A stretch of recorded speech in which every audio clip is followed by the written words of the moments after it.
standing in front of you right now, I honestly feel really bittersweet.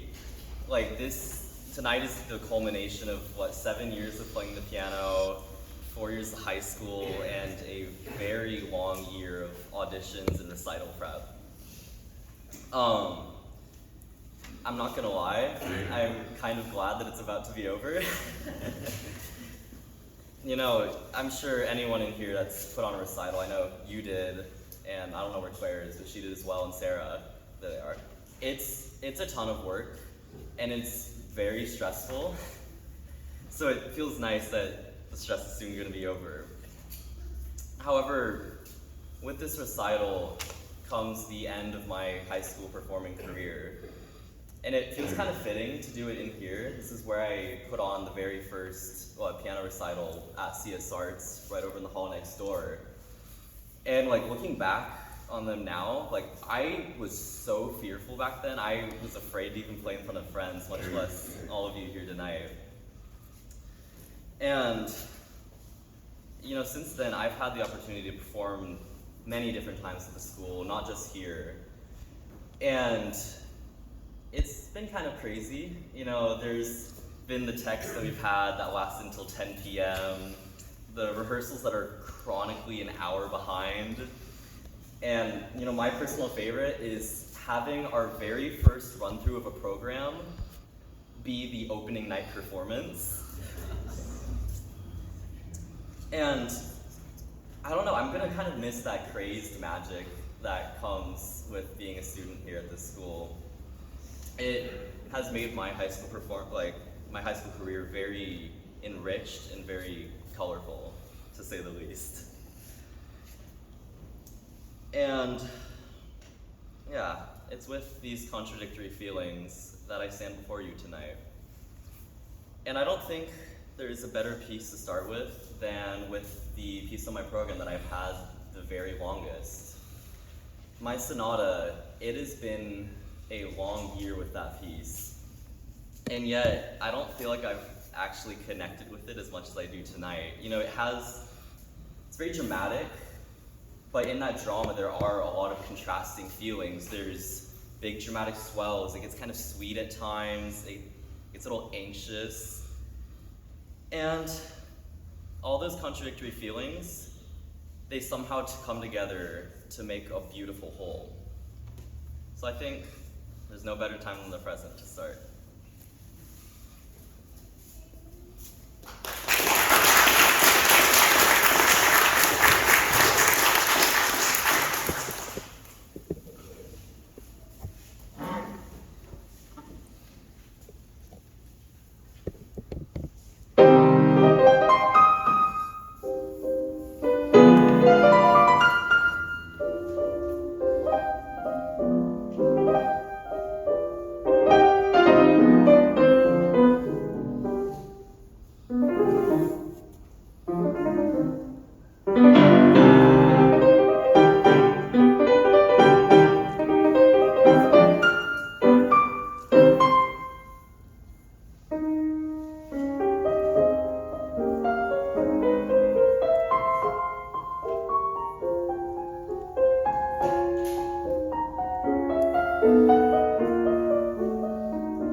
contradicting feelings.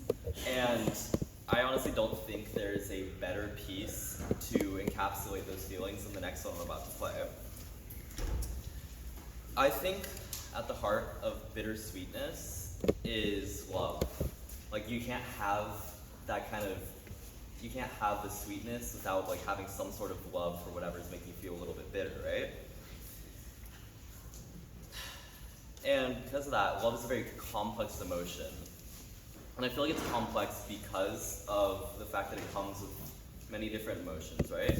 You can feel joy with love, you can feel comfort, you can feel just anything with it. It can be very positive, right? It can be the greatest thing that happened to you, or it cannot be, and it can be really painful, and it can kind of hurt. And yeah, I think that there's a man named Francisco Petrarch who is he's very familiar with the negative side of love. He was this man in the 1300s who fell in love with a woman, and he decided one day, I'm gonna ask her, I'm gonna tell her I love her. And he goes up to her and she turns him down and says, no, I'm married. And I'm pretty sure like at least most of you have had heartbreak or like been turned down at least once in your life. And the healthy things to move on, right? He did not do that. He instead spent the rest of his life writing her poems. And he wrote, I think it was something about 300 poems, a little more actually than that, up until he died, about her. And the one that this piece is based on is about these complexities in love. It's about how it can bring just the purest of joy or the crushing depths of pain of not being loved back. And, well, you can hear how Liszt, the composer, not Petrarch, you gotta make sure there's a few different people, he worked really hard to make sure that you could hear those. There's really bombastic, heart-wrenching highs in this piece, and then there's very quiet lows, there's very crushing depths to which it takes, and then it has some really soaring highs. And there's two main tools that he uses in this piece. And well, the first one is this little melody right here.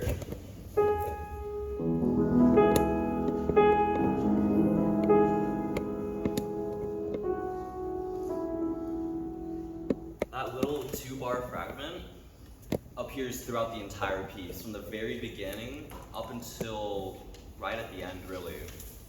And each time you hear it, there's not the same mood associated with it. Sometimes it's very pensive like that. Others it's like soaring across the skies. Others it's those bombastic highs.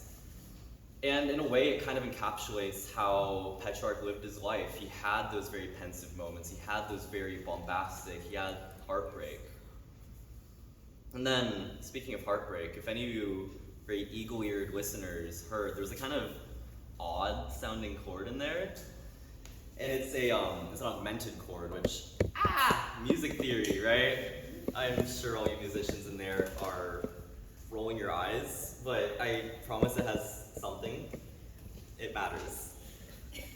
If you take like a major chord, it often represents joy. It represents like purity, just positive emotions. It sounds very happy. If you take the basis of that chord, you add one more note, the mood changes all of a sudden. It's like you have this basis of happiness with a little bit of tension inside. And it almost represents his heartbreak. He has joy at moments, but there's that pain of knowing she'll never love him back inside of him as well. And Liszt takes you on a full emotional journey throughout this piece. You start one place, you end at another. And despite that, this like heartbreak chord still remains up until the very end. And it kind of represents how Petrarch, he goes through all these emotions. He experiences the highs and lows, and he never moves on. He feels this heartbreak up until the very last moments of his life.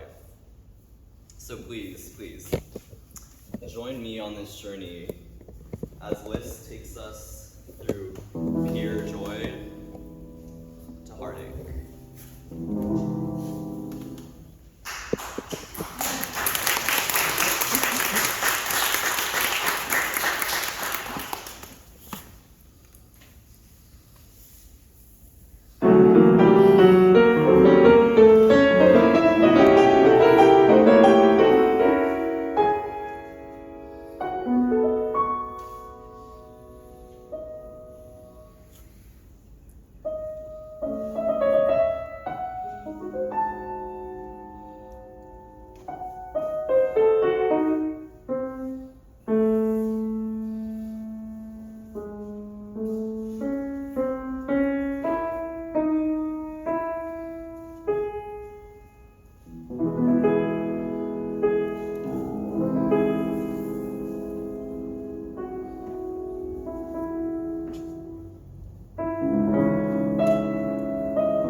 we all go home tonight, I have some people that I would like to thank.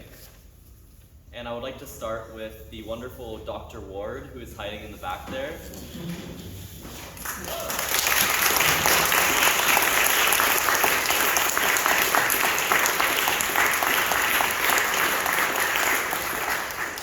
He was an indispensable aid throughout this entire process. He helped me organize everything from my little poster to my bio to my headshot. Top to bottom, he helped me through this entire program. I cannot thank him enough. I mean, he even showed up here an hour early, helped me set up the whole area. I thank you so much.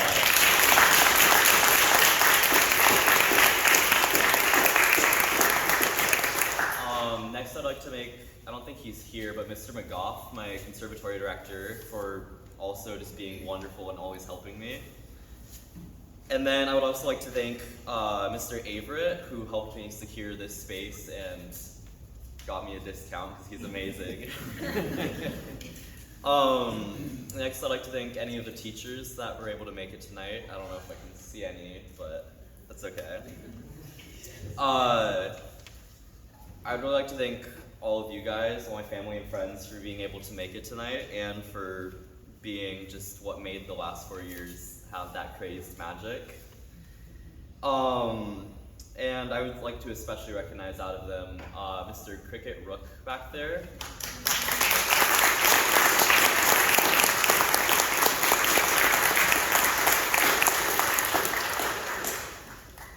And I'd like to thank you two for having put up with hearing that program for the last well over a year.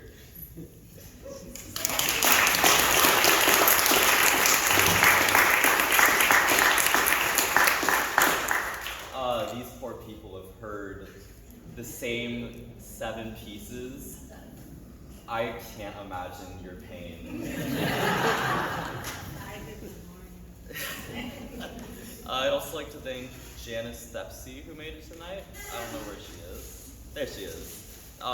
Thank you for helping me fall in love with music and for being amazing. We have some flowers for you.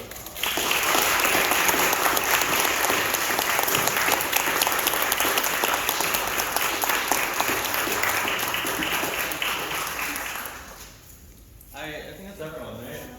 No, I think that's everyone. Yeah, I'm not forgetting. No, just kidding. Also, I saved the best for last. Dr. Ruby Wang for being my amazing teacher class.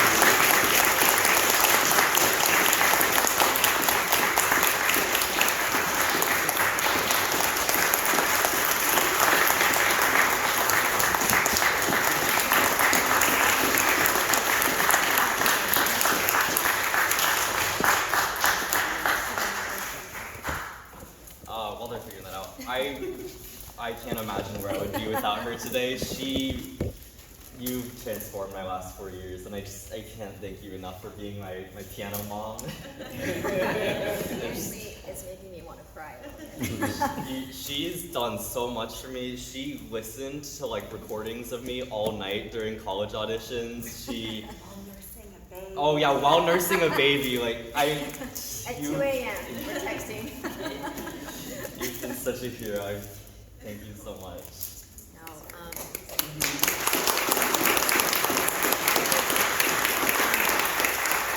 Justus, actually right before this recital, came from my studio recital at another venue.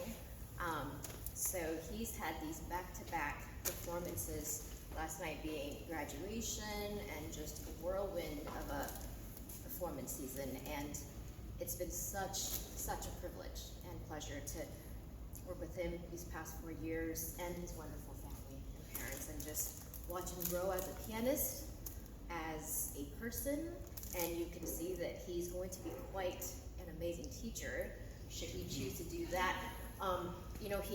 I asked him to rehearse his program for me, and this was the first time I've heard the whole thing actually, so he always finds ways to find humor and lighten up everything. And some of these pieces, like he said, he's had for a year and a half, but there are pieces on this program that he's only had 1, 2 months maybe, and up until a few days ago, I didn't think he was gonna pull it off, but like always, he always pulls through, and he always manages to amaze me. Just like the spontaneous artist that you guys can obviously see, and he performed with such conviction, and that's all part of being an artist, is being able to take you to a different place and really, be able to share his love. And I know you guys can feel it too. So I'm so proud of all his accomplishments, and he won quite a few awards. This has been a very successful year for him. One of my other things I wanted to mention is he grew so much over COVID. I still remember the first piece he came when he auditioned for me. And, and throughout these past 4 years, it's just been phenomenal how much he's grown. And I think through the COVID shutdown, his thirst for music just grew immensely, and he was able to digest, and he loves music theory. He loves to delve into music on his own time, and he always finds fun did you know facts. There were some things in there I was like, oh, I didn't even know that. Did he just make that up? But I think he actually, he researched it, and he was able to, find these things that, help him develop a greater connection with his pieces. And that's something that's, you can't, not every student is willing to do that especially without a teacher telling them to do that, but he does it on his own. And in 2020, I believe, he, is that 2020? Mm-hmm. He won, at CS Arts, he was awarded, it's like our bragging moment, this is his, because he's not going to do it for himself, he's such a humble kid, he's so special. So if memory serves me correctly, 2020, I think, we awarded him the most improved pianist, which was so well deserved, and it really made my heart smile when I heard about it. And I think most caring of his peers, and I truly believe that actually, describes Justus, like in a nutshell. I always see him willing to lend a hand to his classmates, his peers, whenever they ask him to help them with a passage, to just listen to them play. He's always so willing to give them his time, and he's always so dedicated and sincere and genuine in his comments, his critique, so positive, and that's really hard to come by. He's such a special student, and I'm really gonna miss him. So, congratulations.